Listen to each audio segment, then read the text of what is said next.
My boyfriend's sister somehow knew exactly what I was doing while I was doing it, so I used her own knowledge to destroy her. Me and my boyfriend were about to have intimacy for the first time when we heard a knock at the door.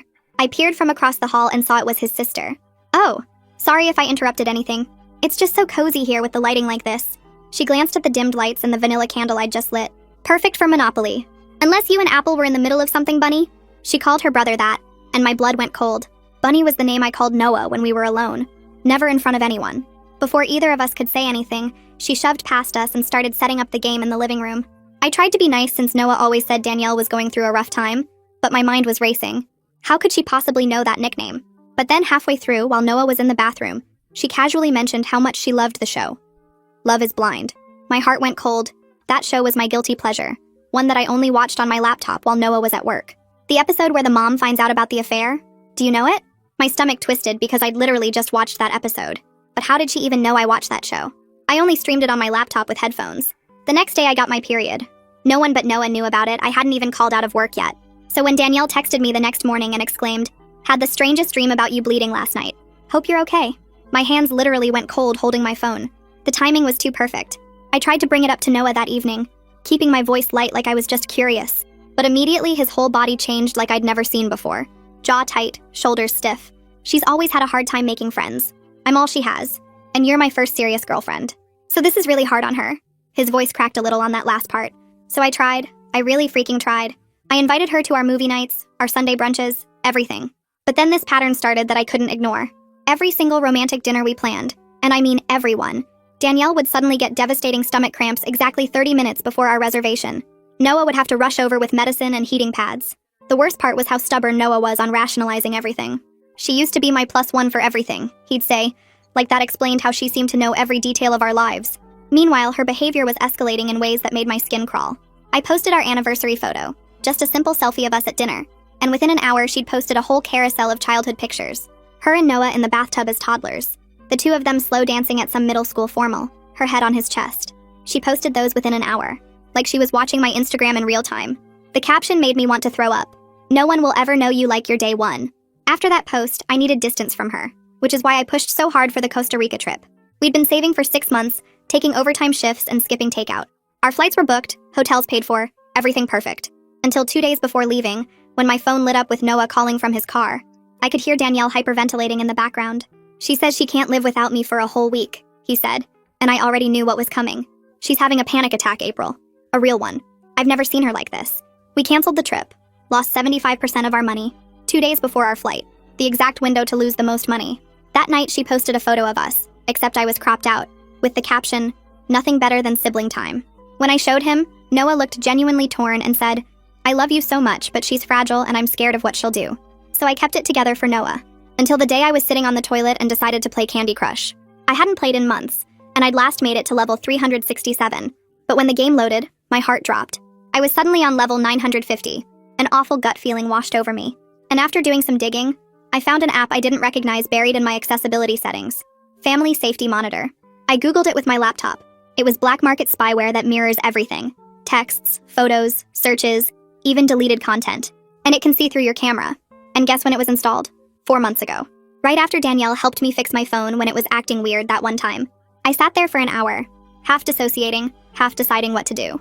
The obvious answer was to call the cops, but I'm Mexican with no proof that this was her. She'd cry about being worried, wanting to be close, and they'd call it family drama. That's when the idea hit me. If she was watching everything on my phone, I could use that against her. I scheduled a fake appointment at Planned Parenthood and texted my mom, "Noah doesn't know yet, but I'm pregnant. I'm going to abort this." 15 minutes later, there was a knock at the door. It was Danielle. "Isn't there something Noah should know?" I stand there with my hand still on the doorknob, keeping my face completely blank even though my heart is racing. So fast I can feel it in my throat. Danielle's eyes are locked on mine, searching for any crack in my expression, any sign that I know what she's talking about. I can see her getting more confused by the second, because I'm not reacting the way she expected. I take a slow breath and tell her that Noah and I are doing great, and there's nothing we need to discuss right now. She opens her mouth to say something else, but I'm already stepping back and closing the door, not slamming it but firm enough that she knows the conversation is over. The second I hear the lock click into place, I'm pulling out my phone with shaking hands and opening the clock app to check the exact time. 8:47 p.m. I take a screenshot of it, then I go to my messages and screenshot the fake text I sent to my mom. 15 minutes. She showed up exactly 15 minutes after I sent that text, which means she saw it in real time and immediately drove over here. I save both screenshots to a new folder on my phone that I label Evidence, and my hands are still trembling, but now it's from this weird mix of fear and something else. Anger, maybe. Or just this cold determination settling into my bones. I open my messages again and type out the word pineapple to my mom, our agreed-upon safe word that means everything I say from now on might be fake. The 3 dots appear almost immediately, and then her response pops up with a heart emoji. And the words, "I didn't tell anyone, sweetie." Reading that makes my eyes sting because my mom is the one person in all of this that Danielle can't touch or manipulate or use against me. I sit down on the couch and just breathe for a minute, trying to process what just happened and what it means.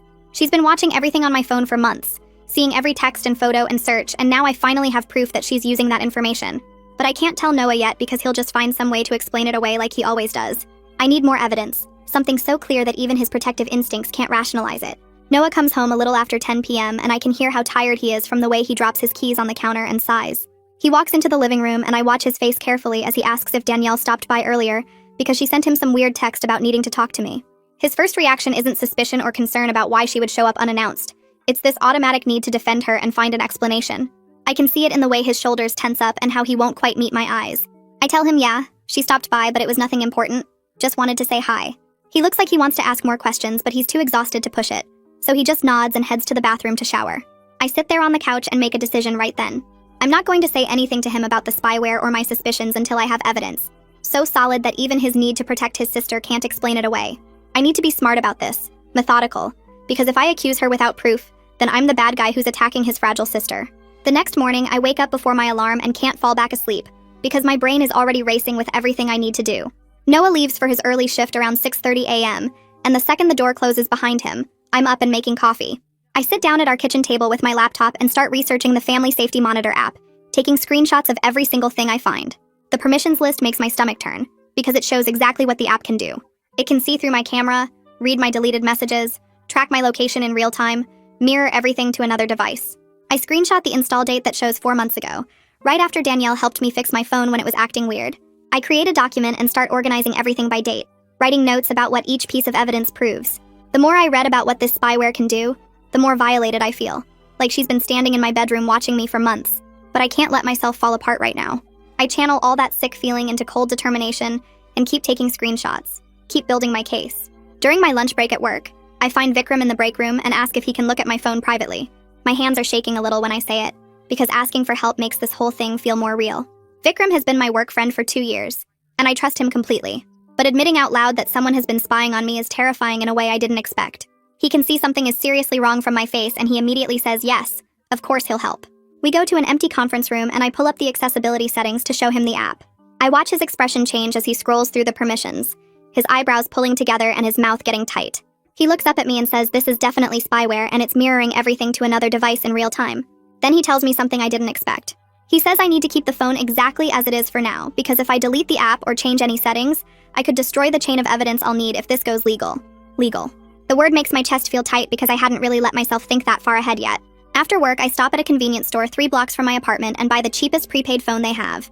I pay with cash and give a fake name when I activate it, feeling like I'm in some kind of spy movie, except this is my actual life. The burner phone is this cheap plastic thing that feels like a toy in my hand, but having it in my purse makes me feel like I'm finally taking back some small piece of control over my own privacy.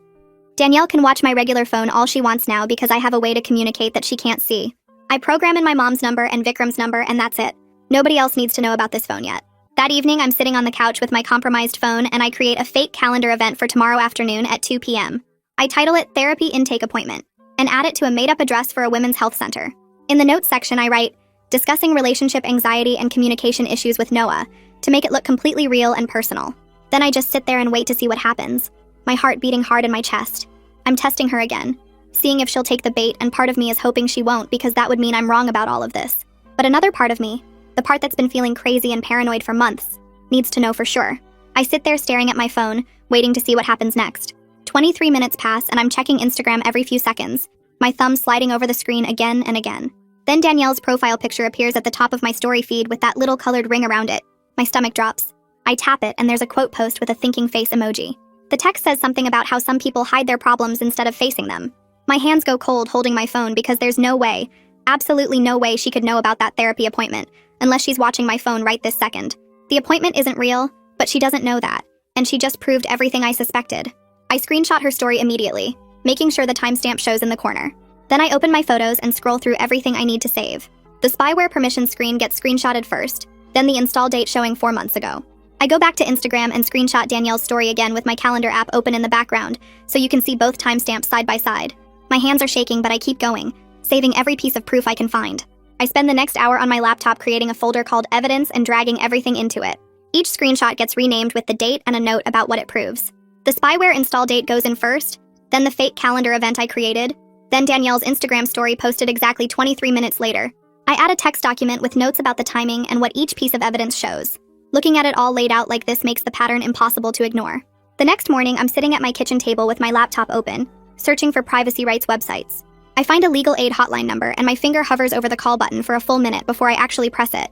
The intake person who answers sounds tired but kind, and I tell her the whole story from the beginning.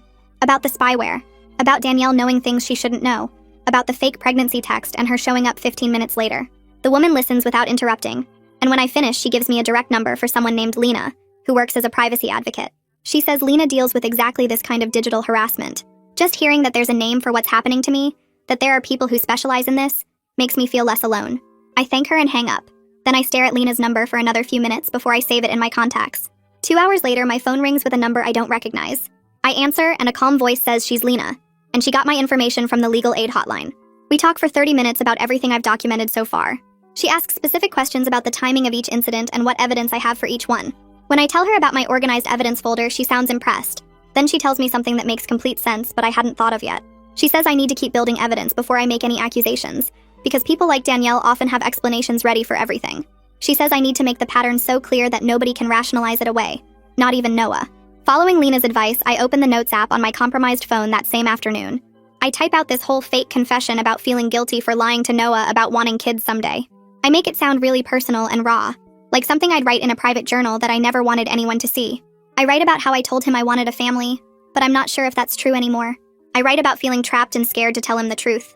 Then I save it and close the app, my heart beating fast. That evening, Noah is watching TV in the living room and his phone buzzes on the coffee table. He picks it up and his face changes as he reads something. He looks over at me with this confused expression and holds out his phone. It's a text from Danielle saying she's worried about me and thinks he should check on what I really want for the future. The exact phrasing from my fake note. Noah asks me if everything's okay, and if there's something I want to talk about. I force my face to stay neutral and tell him I don't know what Danielle is talking about. Everything's fine between us. While he's looking at me, I screenshot the text conversation over his shoulder, making sure to capture Danielle's message with the timestamp. Later that night, I add it to my evidence folder with a note about how she used almost the exact words from my private note. I try to bring it up with Noah the next morning while we're having coffee. I ask him if he thinks it's weird that Danielle texted him about my future plans right after I was thinking about that stuff. He immediately gets this defensive look on his face and his shoulders tense up. He says Danielle probably just sensed something was off because siblings have that kind of connection, that twin thing where they know what the other person is feeling. I want to scream at him that she's not psychic. She's watching my phone, but instead I just nod and say, okay. After he leaves for work, I open my evidence folder and add a new entry with the date and time, recording exactly what he said about the sibling connection. Watching him rationalize this away when the proof is right in front of him makes me feel so frustrated I could cry. But crying won't help. Building an undeniable case will help. The next morning, I meet Lena in person at a coffee shop downtown. She's in her 40s with gray streaks in her dark hair, and she has this calm energy that makes me feel safe. We sit in a corner booth and she pulls out a printed checklist. She walks me through everything I need to do next. Preserve all evidence and make backup copies. File a non-emergency police report to create an official record. Consider sending a formal no-contact letter to establish clear boundaries. She's so professional and matter-of-fact about it all. Like what's happening to me is serious enough to warrant these steps, but also something that can be handled. She doesn't make me feel crazy or paranoid. She makes me feel like I'm doing exactly the right thing by documenting everything carefully. For my next test, I open Photoshop on my laptop and create a fake screenshot of a dinner reservation confirmation. I make it look completely real with a confirmation number and everything. The restaurant is this fancy place downtown, and the reservation is for this Friday at 7 p.m. I save the fake screenshot to my phone's photo library, and then add it to my calendar with a note that says anniversary celebration. I even set a reminder for an hour before. Then I wait to see what happens. Friday comes and I'm watching the clock all afternoon. At 6:28 p.m., exactly 32 minutes before our fake reservation time, Noah's phone buzzes. He looks at it and his face falls. He shows me a text from Danielle about having severe stomach cramps and needing him to bring heating pads and medicine right away. The timing is so perfect, so precise, that I actually laugh out loud. It's this bitter sound that comes out of my throat before I can stop it. Noah looks at me confused and asks what's funny. I tell him nothing. It's just the same thing that always happens. He asks what I mean and I say nothing. Never mind. He should go help his sister. While he's grabbing his keys, I screenshot Danielle's text message, my fake reservation confirmation with all the metadata showing when I created the file and my calendar entry. I save everything in my evidence folder with a note that says, Pattern number 4, medical emergency time to dinner reservation. She's basically proving my case for me at this point, and she doesn't even know it. I grab my phone while Noah is still pulling on his jacket and rushing around looking for his keys. My fingers move fast, taking screenshot after screenshot. The text from Danielle with the timestamp showing 6:28 p.m., the fake reservation confirmation I made in Photoshop with all the file creation metadata visible, the calendar entry I added just this morning. I open my evidence folder and create a new note, typing quickly. Pattern number 4, medical emergency timed exactly to dinner reservation. Fake reservation created this morning to test surveillance. I save everything and close my phone just as Noah kisses my forehead and tells me he'll be back in an hour. The door clicks shut behind him, and I sit there on the couch feeling this weird mix of satisfaction and sadness. She took the bait again. Perfectly timed, exactly like I knew she would. The next morning, I wake up early and make myself coffee, sitting at the kitchen table and staring at my phone. I need to ask Aaron about the security footage, but my stomach is in knots about it. He's a nice guy, mid-50s with gray hair, and he's always been really respectful about tenant privacy. I'm scared he'll say no or think I'm being paranoid. But I force myself to walk downstairs to his office around 9 a.m. when I know he's usually doing paperwork. I knock on his door and he looks up from his computer with a friendly smile.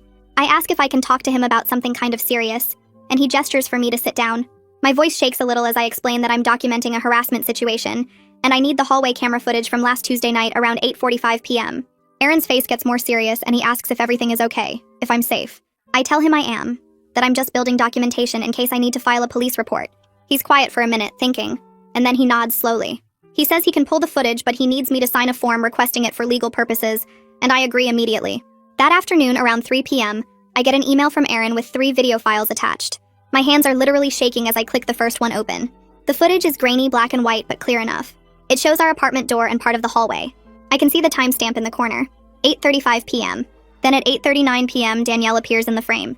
She's pacing back and forth in front of our door, checking her phone every few seconds. In the second video clip, she keeps pacing and checking her phone, looking agitated. The third clip shows her finally knocking on our door at 8:47 p.m., exactly 12 minutes after I sent that fake text to my mom. I save all 3 videos to my evidence folder and add detailed notes about the timing. This is concrete proof that she saw my text message in real time and rushed over immediately. I spend the next hour organizing everything in my laptop folder, making sure all the timestamps line up, making sure I have notes explaining what each piece of evidence shows. Then I take a deep breath and drive to the police station. My heart is pounding as I walk through the doors and approach the front desk. I ask if I can speak to someone about harassment and stalking, trying to keep my voice steady and calm. The officer at the desk asks me to wait, and a few minutes later, a woman in her 30s with dark hair pulled back comes out to meet me. She introduces herself as Officer Kenzie Jones and leads me to a small interview room. I sit down across from her and pull out my laptop, opening my evidence folder. Kenzie listens carefully as I walk her through everything. The spyware installation, the pattern of Danielle knowing things she shouldn't know, the tests I've run, the video footage. She takes notes the whole time and looks through each piece of documentation I show her.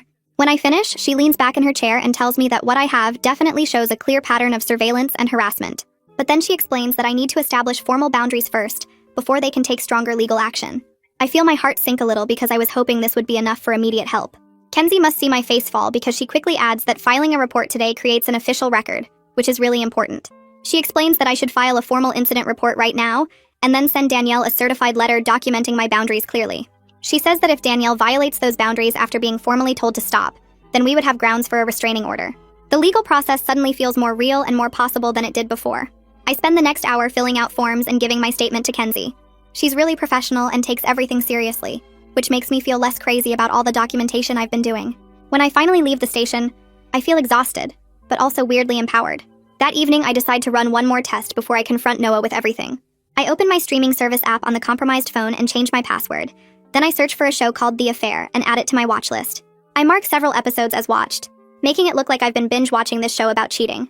I'm getting almost methodical about these tests now, each one building a stronger case that even Noah can't explain away with his excuses about sibling intuition.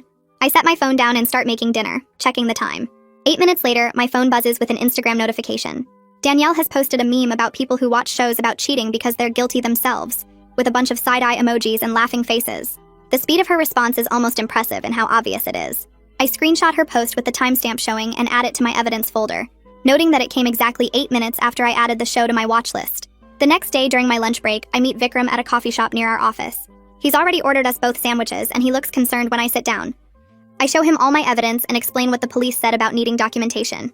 Vikram immediately offers to help me create a simple technical document that explains what the spyware does in plain language that anyone can understand. We spend his whole lunch break working on it together on his laptop. He includes screenshots of the spyware permissions, diagrams showing how the screen mirroring works, and a clear timeline of when it was installed compared to when Danielle helped fix my phone. Having this technical validation from someone else, someone who actually understands this stuff, makes everything feel more real and more serious. After work that day, I meet with Lena at her office. She's reviewed all my documentation, and she helps me draft a no-contact letter to Danielle.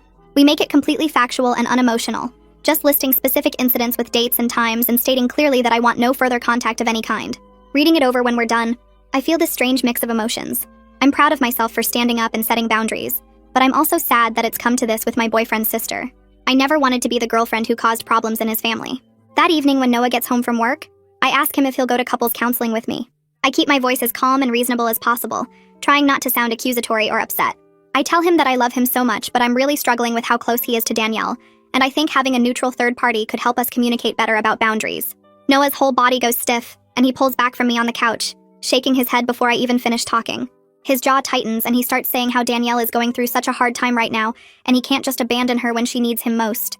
I take a deep breath, and my hands are shaking, but I look him straight in the eyes and tell him that I need him to choose counseling with me, or I need to take some space from our relationship. My voice cracks a little on the word space, but I don't look away, and I don't take it back.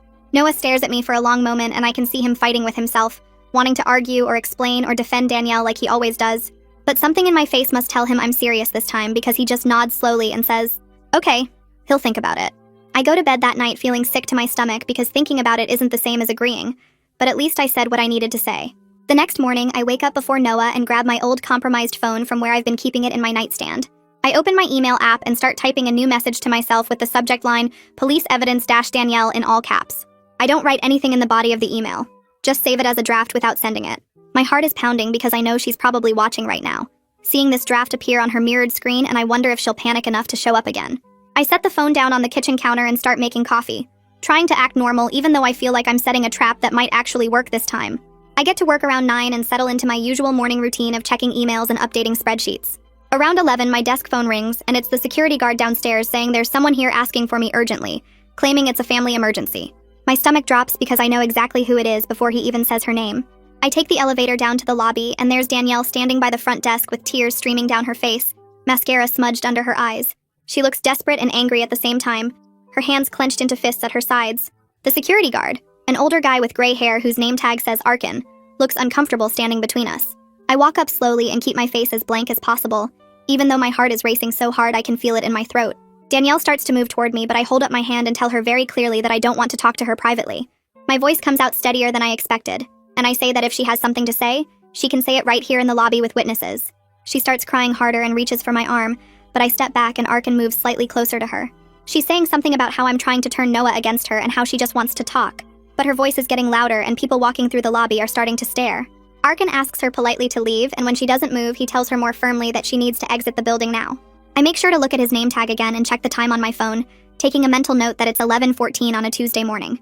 Danielle finally turns and walks toward the doors, but she looks back at me with this expression that's half hurt and half threatening, and I feel cold all over, but I don't let it show on my face. I go straight back upstairs and grab my purse and tell my supervisor I need to leave for a personal emergency. I drive to the police station with my hands gripping the steering wheel too tight and walk inside asking for Officer Kenzie. She comes out to meet me in the waiting area, and we go back to a small room with a table and 2 chairs. I tell her everything about Danielle showing up at my workplace, about the draft email I created this morning, about how she showed up just 2 hours after I saved it. Kenzie writes it all down and adds it to my incident report, and then she looks up at me and says, "The pattern is definitely strong enough now to move forward with formal documentation." Hearing a police officer actually validate what I've been experiencing makes something loosen in my chest, and I realize I've been holding my breath waiting for someone in authority to tell me I'm not crazy or overreacting. Kenzie explains that the next step is sending Danielle a formal no-contact letter, so there's official documentation of my boundaries, and if she violates those boundaries after being formally notified, then we have grounds for a restraining order. I drive home feeling shaky but also weirdly calm, like I'm finally doing something real instead of just collecting evidence in secret. That evening, I sit at our kitchen table with my laptop and pull up the no-contact letter that Lena helped me draft last week. I read through it one more time, checking that all the dates and times are correct, that the language is clear and factual without being emotional. I print it out on our printer and sign it at the bottom with my full legal name. Then I fold it carefully and put it in an envelope, writing Danielle's address on the front in neat block letters. I grab my keys and drive to the post office before it closes at 6, getting there with about 15 minutes to spare. The postal worker behind the counter is a middle-aged woman with glasses, and she explains how certified mail with return receipt works. She tells me that Danielle will have to sign for the letter when it's delivered, and I'll get a receipt back as proof that she received it. I pay the extra fees and watch her stamp the envelope and scan it into the system. When she hands me the tracking number receipt, I fold it up and put it in my wallet. And holding that little piece of paper makes me feel like I'm finally doing something concrete to protect myself, instead of just reacting to whatever Danielle does next. The tracking website shows the letter was delivered 2 days later on Thursday morning at 10:32. I check my phone obsessively all day waiting to see what Danielle will do. If she'll text Noah or show up somewhere or post something weird online. Friday morning, I'm drinking coffee and scrolling Instagram when I notice something strange. My notifications show that Danielle has liked about 30 of my old posts from 2 and 3 years ago, all within a 10-minute window between 7:15 and 7:25. I click through to see which posts and they're completely random. Pictures from college and family vacations and random selfies. Nothing recent or relevant. It's such obvious retaliation that I actually laugh out loud, this bitter sound that surprises me. But instead of getting upset, I just start screenshotting her activity, making sure the timestamps are visible in each image. I add them all to my evidence folder on my laptop with a note that says, "Retaliation via social media, 1 day after no contact letter delivery." I text Vikram that same afternoon and ask if he has time to help me set up a completely new phone and laptop. He says he can come over Sunday morning and brings his own laptop bag full of cables and external drives. We sit at my kitchen table for 3 hours while he transfers only the files and contacts I actually need to the new devices, leaving the old compromised phone completely untouched.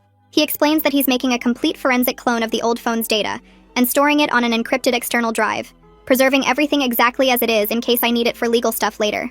Watching him work is calming somehow. Seeing someone who knows what they're doing take this seriously and treat it like the violation it actually is. When he's done, he puts the old phone in a plastic bag and labels it with the date and his initials, telling me to keep it somewhere safe and dry. The new phone feels weird in my hand, lighter somehow, and I realize it's because I'm not carrying around the weight of knowing someone is watching everything I do anymore. Over the next few days, I start noticing something new and it makes my skin crawl. 2 of Noah's friends, guys he's known since high school, send me messages out of nowhere asking if everything is okay. One of them, Jake, says he heard I've been going through some stuff and wants to make sure I'm all right. The other one, Arkin, asks if Noah and I are having problems because someone mentioned I've been acting secretive lately. I screenshot both conversations and then check Danielle's Instagram to see if she's posted anything, but her account has gone completely quiet since the letter was delivered. That's when I realize she's moved to a different strategy now that her direct access to my phone is gone. She's trying to poison Noah's social circle against me, sending private messages with vague hints that make me sound untrustworthy or unstable. I respond to both guys saying everything is fine and thanks for checking in, keeping my messages short and normal. But inside, I'm furious because this is exactly the kind of thing that's hard to prove or document. Just careful manipulation that makes me look paranoid if I try to explain it. I spend an entire evening at my laptop creating a clean, organized PDF document that shows everything in one place. I start with a title page that just says evidence of surveillance and harassment with the date range. Then I create a timeline that shows each piece of bait I planted on the left side, with the exact date and time and Danielle's response on the right side with timestamps and screenshots.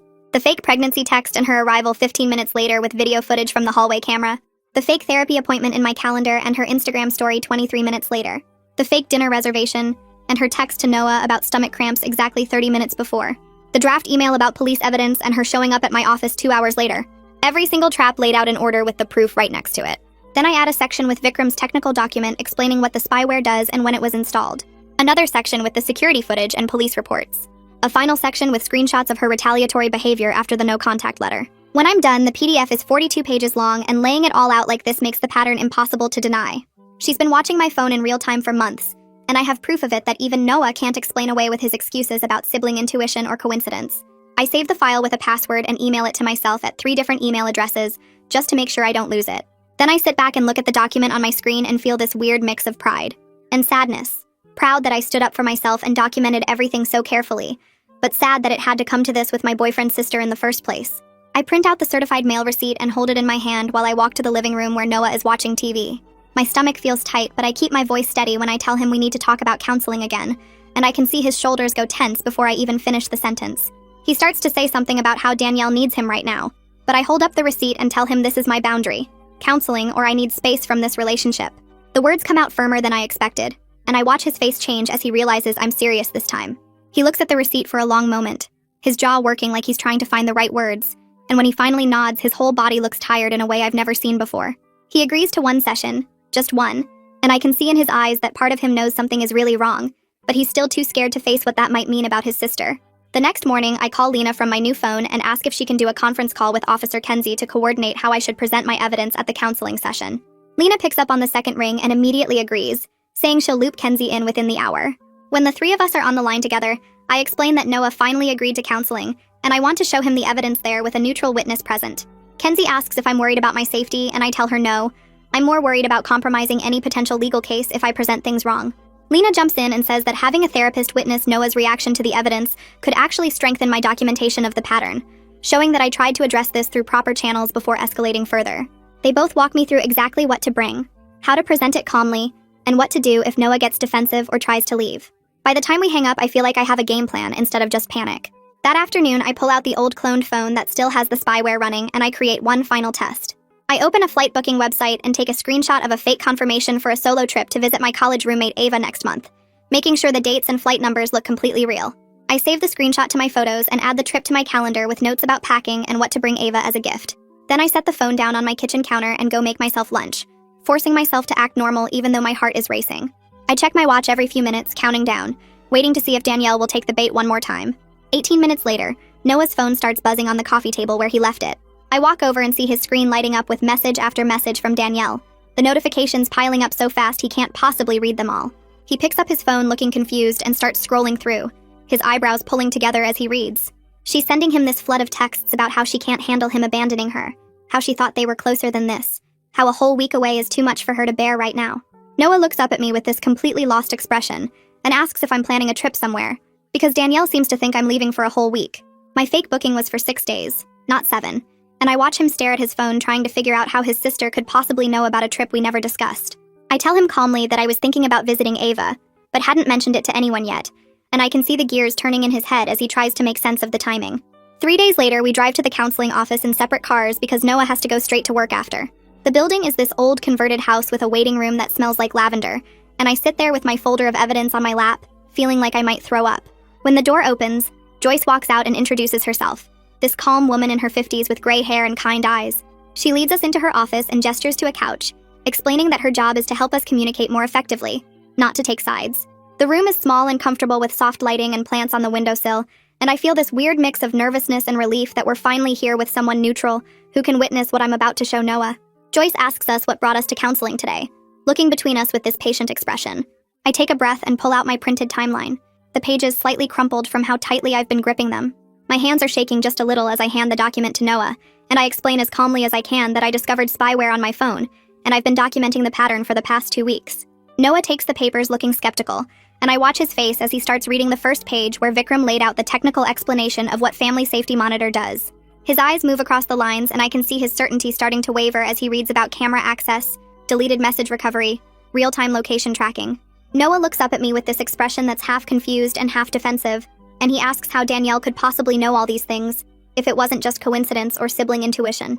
His voice has that same protective edge it always gets when I bring up his sister. I don't say anything, just pull out my laptop and open the security camera footage that Aaron gave me. I angle the screen so both Noah and Joyce can see it clearly, and I play the clip of Danielle pacing outside our apartment door, checking her phone over and over. I point to the timestamp in the corner showing 8:32 p.m. Then I pull up the screenshot of my fake pregnancy text to my mom stamped at 8:17 p.m. 15 minutes.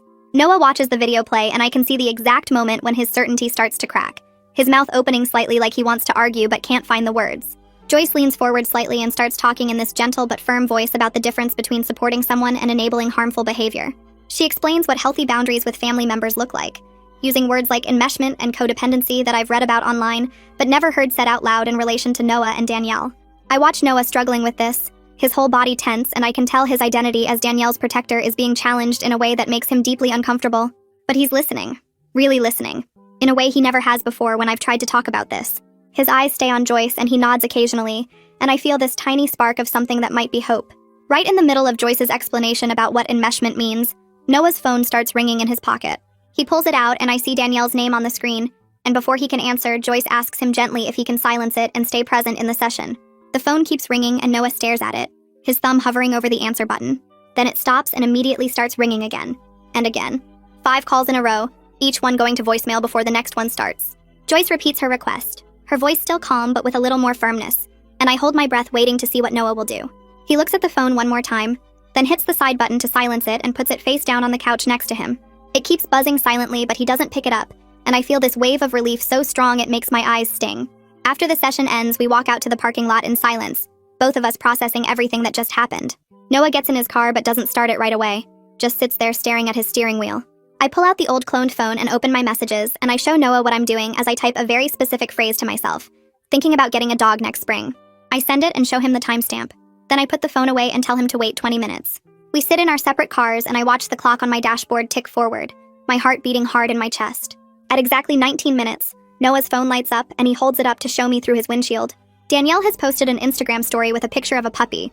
The caption reading, "Some people aren't ready for that kind of commitment," with 3 thinking face emojis. Noah just stares at his phone and doesn't say anything, but I can see from here that his hands are shaking. I turn to face him in the passenger seat and my whole body feels like it's vibrating with nervous energy. The words come out shaky but clear. "I need you to stop all contact with Danielle for 30 days while we work on us, or I'm moving out." Noah's head snaps toward me and I can see panic spreading across his face. His mouth opens but nothing comes out at first. I watch his hands grip the steering wheel even though the car isn't running, his knuckles going white. I know this is asking him to choose and I'm scared he'll pick her like he always has, but I can't keep living with someone watching my every move through my own phone. Noah closes his eyes and takes this long, shaky breath. When he opens them again, there are tears, but he nods once, just once, and says, "Okay." That single word feels like the ground shifting under me. We sit there for another 10 minutes in complete silence, both of us staring straight ahead through the windshield at the empty parking lot. Finally, Noah starts the car and we drive home separately, and I spend the whole drive gripping my steering wheel and trying not to cry, because I don't know if this is the beginning of something better or the beginning of the end. The next morning, I wake up early and gather every piece of evidence I've collected over the past 2 weeks. I print out the PDF timeline Vikram helped me create, burn the security camera footage onto a thumb drive, and organize all my screenshots into a folder with dates and times clearly labeled. My hands are steady as I pack everything into a manila envelope, which surprises me because inside I feel like I'm about to jump out of my skin. I drive to the police station and ask the front desk officer if Kenzie is available. She comes out 15 minutes later and leads me to a small interview room that smells like old coffee and cleaning solution. I spread everything out on the table between us and walk her through the whole timeline, starting with the spyware discovery and ending with yesterday's Instagram test. Kenzie takes notes on a yellow legal pad and asks me specific questions about dates and times. When I show her the video footage of Danielle pacing outside our door exactly 12 minutes after my fake pregnancy text, Kenzie's eyebrows go up. She tells me this is one of the most well-documented harassment cases she's seen in her 8 years as an officer. Hearing that from someone in law enforcement makes something tight in my chest finally loosen a little. We spend 90 minutes going through everything, and Kenzie types up a formal incident report while I sit there watching her fingers move across the keyboard. She prints it out and has me sign it, then files it in the system with a case number. Before I leave, she tells me she'll be calling Danielle this afternoon to document the harassment report and explain the potential consequences. I'm back home making lunch when my phone rings with Kenzie's number. She tells me she just got off the phone with Danielle and it went exactly as expected. Danielle spent the first 5 minutes crying and insisting this was all a big misunderstanding, that she was just worried about me and trying to be a good sister. Then she switched to anger, saying I was trying to destroy her relationship with Noah. Kenzie stayed calm and professional throughout, explaining that regardless of intention, the surveillance was illegal, and any further unwanted contact could result in criminal charges. She told Danielle that a formal harassment report had been filed and that she needed to cease all contact immediately. After Kenzie hangs up, I sit on my couch for a while just staring at my phone, waiting for the explosion I know is coming. It happens around 6 that evening. Noah comes home from work and his phone immediately starts buzzing with a text from Danielle. He shows it to me and my stomach drops even though I was expecting something like this. The message says she can't live without him, and she's going to hurt herself because he's abandoned her and chosen me over his own blood. I watch Noah's face go pale as he reads it. My first instinct is to grab my keys and tell him we need to go check on her, because that's what we've always done. But Noah is already opening a new message and I see his hands shaking as he types. He forwards Danielle's text to Kenzie's number with a brief explanation. Then he pulls up the crisis hotline number we found during our counseling session and sends that to Danielle in response. His whole body is trembling and there are tears running down his face, but he doesn't get in his car. He doesn't rush over to rescue her. He sits down on our couch next to me and puts his phone face down on the coffee table. I want to say something, but I don't know what, so instead I just sit close to him while he cries. Kenzie calls back 40 minutes later to say she's arranged for a welfare check through the proper channels. We wait together on the couch, not talking, just existing in this horrible space where we don't know if Danielle is actually in danger or if this is another manipulation. An hour after that, we get a call from Kenzie confirming that officers went to Danielle's apartment and she's upset but physically safe. Noah's whole body sags with relief and guilt at the same time. I can see it written all over his face. This war between knowing he did the right thing and feeling like he abandoned his sister in a crisis. He keeps picking up his phone and putting it back down, his leg bouncing with nervous energy. But he doesn't call her and he doesn't drive over there.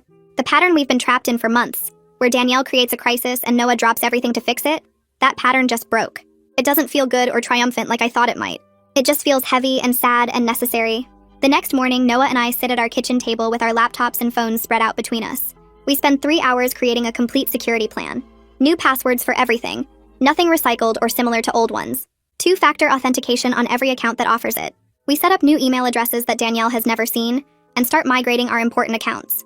Noah suggests we create a shared password manager so we both have access to everything. No secrets. We write down an agreement that any communication from Danielle, no matter how it comes in, gets shared with both of us immediately. No more private conversations or texts that only one of us sees. We both sign it and date it, which feels weirdly formal but also important. For the first time since I discovered the spyware, I feel like Noah and I are actually on the same team, instead of him being pulled between his sister and his girlfriend. I spend the rest of that afternoon systematically changing every password I have. Banking, email, social media, streaming services, shopping accounts, everything. I create new email addresses using combinations of words Danielle would never guess. My main email becomes a completely random string of letters and numbers. I set up 2-factor authentication using my phone number and backup codes that I write down and hide in my desk drawer. Every account that offers biometric locks gets them turned on. My phone now requires my fingerprint and a 6-digit code. My laptop needs my fingerprint to even wake up.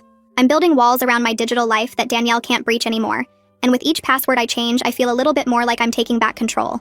It takes me 4 hours to get through everything, and by the end my eyes hurt from staring at screens, but I feel safer than I have in months. That evening, Noah and I sit together and write a text message to Danielle. We go through 7 drafts before we get the wording right.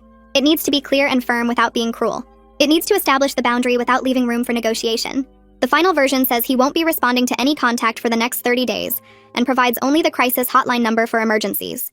We define emergency as immediate physical danger. Nothing else. Noah's hand is shaking, so hard when he goes to hit send that I have to look away. I hear the swoosh sound of the message going through, and then Noah puts his phone down on the counter like it burned him. He stands there with his arms wrapped around himself, and I can see he's trying not to cry. I know how much this costs him, how deeply it goes against every instinct he has to protect his sister. But he did it anyway, and I'm proud of him, even though proud feels like a weird emotion to have about something this painful. Over the next few days, I check Danielle's Instagram periodically, just enough to screen for actual safety concerns. Her posts become this roller coaster of emotions that would be almost funny if it wasn't so concerning. First, there's a vague post about betrayal and people showing their true colors. Then 6 hours later, there's a bright, cheerful selfie with a caption about self-care and growth. The next day, it's an angry quote about fake people and toxic relationships. Then another cheerful post about trying a new restaurant alone and loving it. The whiplash is intense. I screenshot everything with timestamps, but I don't engage and I don't share the post with anyone except Noah.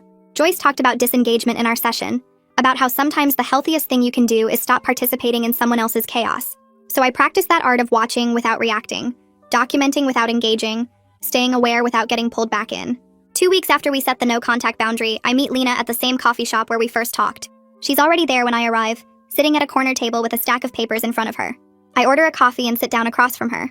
Lena explains that the next step is sending a formal civil cease and desist letter that specifically demands deletion of any data Danielle obtained through the spyware. She shows me a draft she's prepared using legal language about unauthorized access to electronic communications and violation of privacy rights. The letter lists every piece of evidence we have and demands that Danielle immediately delete all data, photos, messages, and information she obtained through the surveillance. It also demands that she provide written confirmation of deletion. Lena explains that having this formal legal documentation is important because it's not just about stopping future harm, it's about addressing the violation that already happened. My data, my private messages and photos and searches, they're still out there on whatever device Danielle used to mirror my phone. Getting legal language around data deletion feels crucial. Like I'm not just protecting my future privacy, but also reclaiming my past privacy that was stolen from me. That night, I text Vikram asking if he can help me put together a technical document that explains all the spyware stuff in a way that lawyers and judges could understand. He responds within 5 minutes saying he's free tomorrow evening, and I should bring my laptop with all the evidence files. The next evening, I meet him at a quiet library study room, and he's already set up with his own laptop and a legal pad covered in notes. We spend 3 hours going through everything I found on my phone, with Vikram typing up explanations about what each permission means and how the mirroring process works. He creates screenshots with arrows pointing to specific settings and writes descriptions like, "This permission allows real-time camera access without user notification," in language that sounds official, but isn't too technical. By the time we finish, we have a 12-page appendix that lists every single thing the spyware could do, when it was installed and all the steps I've taken since to secure my devices. Vikram saves it as a PDF and emails it to both me and himself as backup. Then he looks at me and says he's really proud of how I've handled this whole situation. I thank him about 5 times because without his help, I would have been completely lost trying to explain the technical side of things, and I promise to buy him dinner somewhere really nice once this is all over. 3 weeks after our first counseling session, Noah and I go back to see Joyce. This time the room feels less tense. Maybe because we both know what to expect, or maybe because we've been doing better at home. Joyce starts by asking how the past few weeks have been, and I tell her about the no-contact boundary with Danielle, and how Noah has actually stuck to it. Joyce nods and says that today she wants to focus on something called surveillance trauma, which is apparently a real thing that happens when someone's privacy gets violated like mine did. She asks me to describe how I felt when I first discovered the spyware, and I try to put it into words, talking about feeling exposed and violated and like I couldn't trust my own space anymore. Noah sits there listening, and I can see his jaw getting tight. But this time it's not defensive anger. It's more like he's finally understanding how serious this was. Joyce turns to him and asks how he's been processing everything, and he admits that he's been having a hard time with the guilt, knowing his sister did this and that he didn't see it happening. We talk for almost an hour about trust and boundaries and what it means to rebuild after something like this, and it hurts, but it also feels like we're finally being completely honest with each other instead of dancing around the hard stuff. About halfway through the session, Joyce asks Noah directly about his relationship with Danielle before I came into the picture. He shifts in his seat and looks down at his hands before saying that Danielle was basically his best friend and main support person for years. He talks about how after their dad left when they were teenagers, he kind of stepped into this protective role, and Danielle leaned on him for everything. Joyce listens carefully, and then asks if he thinks that dynamic was healthy for either of them, and Noah goes quiet for a long minute before admitting that it probably wasn't. He says he's starting to realize that he let Danielle fill a role she shouldn't have been in, and that by trying to protect her from everything he actually made it harder for her to develop her own coping skills. Joyce writes something on her notepad, and then pulls out a referral card for a therapist who specializes in family enmeshment and codependency issues. She hands it to Noah and suggests he might benefit from working through some of this stuff individually, and instead of immediately saying no like I expected, he actually takes the card and says he'll think about it. That small moment of him considering therapy for himself feels huge, like maybe he's finally ready to work on the patterns that got us here. 2 days later, I'm at work when my phone rings with a number I recognize as the police station. I step into an empty conference room and answer, and it's Officer Kenzie calling with an update. She tells me that my report has been officially logged into their system and assigned a case number, which means it's now part of the permanent record. Kenzie explains that if Danielle violates any of the boundaries we've established, we now have really strong grounds for pursuing a restraining order because the pattern is documented. She also tells me to keep all my evidence organized and accessible for at least 6 months, and to report any new incidents immediately, no matter how small they seem. Hearing Kenzie say that the police are taking this seriously, and that we have options if Danielle escalates again, makes me feel safer than I have in months. I thank her and write down the case number in my phone.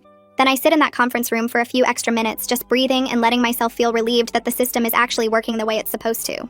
The following week, I meet with Lena at her actual law office instead of the coffee shop. Her office is small but professional, with law books lining one wall and a big desk covered in neat stacks of papers. She's printed out the cease and desist letter we drafted along with Vikram's technical appendix, and everything is formatted on official letterhead from her firm. Lena walks me through each section, pointing out the specific language about data deletion and unauthorized surveillance, and my legal rights under state privacy laws.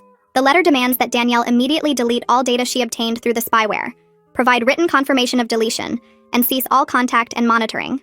It also includes a clear notice that I'm aware of my legal options and prepared to pursue them if necessary. Lena explains that sending it through her law office instead of just from me personally carries more weight because it shows I have legal representation. I sign the authorization form, and Lena says she'll have it sent via certified mail that afternoon. Watching her seal the envelope and write out Danielle's address feels like I'm drawing a line in the sand that Danielle can't cross without facing real legal consequences, and that feeling of taking official action is both scary and empowering at the same time. For the next week, I check the mail tracking obsessively, watching as the letter makes its way to Danielle's apartment, and then shows as delivered with her signature confirming receipt. After that, I brace myself for some kind of dramatic response, maybe more Instagram posts or texts to Noah or even her showing up somewhere. But instead, what happens is complete silence. Danielle's Instagram goes private overnight, and when I check her profile through a backup account I created, I can see she stopped posting entirely. No more vague quotes, no more childhood photos of her and Noah, nothing. Noah tells me she hasn't texted or called him either, which is wild considering she used to message him multiple times a day. The silence is almost eerie after weeks of constant boundary violations and surveillance and manufactured emergencies. Part of me wonders if it's just the calm before another storm, but another part of me thinks maybe the formal legal intervention actually worked. Either way, I'll take this uneasy peace over active harassment any day, even if I'm still checking over my shoulder and monitoring my devices obsessively. A few days after the letter was delivered, I take my old compromised phone to Vikram during our lunch break. He set up a small workspace in an unused office, and he's brought an official evidence bag and label from some forensics kit he apparently owns. Vikram carefully places the phone in the bag, seals it, and writes the date and a description on the label in permanent marker. He explains that he's going to store it in a fireproof safe at his apartment where it'll be protected but accessible if I ever need it for legal proceedings. Watching him lock the bag in a small portable safe and then put that safe in his backpack feels weirdly symbolic, like I'm putting this whole nightmare into a box where it can't hurt me anymore. The phone that Danielle used to watch my every move is now sealed away as evidence of what she did. And knowing it's preserved but out of my daily life gives me this sense of closure, even though I know the situation isn't fully resolved yet. Over the next couple weeks, Noah starts going to individual therapy sessions with the counselor Joyce recommended. Every Thursday evening, he leaves for his appointment and comes back an hour later, looking tired but also somehow lighter. He doesn't tell me details about what he discusses, and I don't ask because Joyce helped us understand that we both need some privacy even from each other. But Noah does share his appointment times with me and sends me a quick text when each session ends, which feels like his way of being accountable without oversharing. I appreciate that he's respecting both his own privacy and mine, and it feels like we're slowly learning how to have healthy boundaries with each other, instead of either being completely enmeshed or completely separate. Some evenings after his therapy, he's quiet and needs space, and other evenings he wants to talk about random stuff like what movie we should watch or what we should cook for dinner. I'm learning to follow his lead and give him room to process whatever he's working through without taking it personally. 5 weeks after I first discovered the spyware on my phone, I spend an evening alone in our apartment while Noah is at his therapy session. I sit on the couch with a cup of tea and really think hard about whether I want to stay in this relationship or leave. Part of me is still angry about how long it took him to see what Danielle was doing and how much he rationalized her behavior. Part of me is scared that even with all these boundaries and therapy sessions, he might fall back into old patterns. But another part of me sees how hard he's been working to change, how he's actually going to therapy every week and respecting the no-contact rule even when Danielle sent that scary text about hurting herself. I think about the life we've built together and the plans we made before Danielle's surveillance took over everything. After sitting there for almost 2 hours, I decide to give us 60 more days with these non-negotiable boundaries we've established. I'm choosing to trust myself to walk away if things don't continue improving, rather than making a decision based on fear or anger about what already happened. It's not a forever commitment, and it's not me saying everything is fine, but it's me giving both of us a real chance to see if we can build something healthy together. The next morning, Officer Kenzie calls me with another update. She tells me there have been no new incidents reported and no violations of the boundaries we established, which means Danielle is actually respecting the no-contact order. Kenzie says the fact that Danielle went completely silent after receiving the cease and desist letter is actually a good sign because it shows she understood the legal implications and chose to back off. She advises me to keep my documentation organized and accessible for 6 months just in case, but she seems cautiously optimistic that the formal intervention worked. Kenzie also reminds me to report anything immediately if Danielle does try to make contact again, no matter how small or innocent it seems. I thank her and hang up feeling this weird mix of relief and lingering anxiety, because part of me still can't quite believe that Danielle is really going to leave us alone after months of obsessive surveillance and interference. But the evidence suggests she is, and I'm trying to let myself feel hopeful about that, instead of waiting for the other shoe to drop. That weekend, Noah and I sit at the kitchen table with his laptop open to a state park's website, scrolling through options that are within 2 hours driving distance. I point to one with hiking trails and a lake. Nothing fancy, but somewhere we can spend the day together without worrying about who might show up or what might get posted online. He nods and clicks through the photos, then looks at me and asks if I want to do this, really do this, and I tell him yes. We agree right then on 2 rules, no exceptions. First, we check in with each other if either of us feels weird or uncomfortable about anything. Second, we post absolutely nothing on social media, not even after we get back. I watch him type the park name into his phone calendar and add both rules in the notes section, and something about seeing him write it all down makes this feel real and possible. The night before the trip, I pack a small backpack with water bottles and snacks, and I catch myself smiling while I'm doing it. It's such a simple thing, planning a day trip to a state park, but after months of canceled dinners and ruined vacations and constant surveillance, simple feels like everything. I zip up the backpack and set it by the door, and for the first time in forever, I'm genuinely excited about something Noah and I are going to do together. The next morning, while I'm getting dressed in comfortable clothes for hiking, I look at my new phone sitting on the dresser and think about how far I've come in the past 6 weeks. My devices are completely secure now with new passwords and 2-factor authentication on everything. I have a full legal paper trail with police reports and cease and desist letters and documented evidence that no one can explain away. Noah goes to therapy every single week, and he's actually working on his boundary issues instead of just talking about them. Danielle hasn't sent a single text or made any kind of contact in over a month, which still makes me nervous sometimes but also gives me hope that maybe she finally got the message. I'm sleeping through the night now without waking up paranoid that someone is watching me through my camera. I feel safer in my own relationship, like it actually belongs to me and Noah instead of being something his sister controlled from the shadows. I'm proud of myself for standing up and demanding the respect I deserved instead of just accepting the situation. Noah and I talked last night about maybe trying to plan Costa Rica again in 6 months if things stay stable like this, and I actually let myself imagine it this time.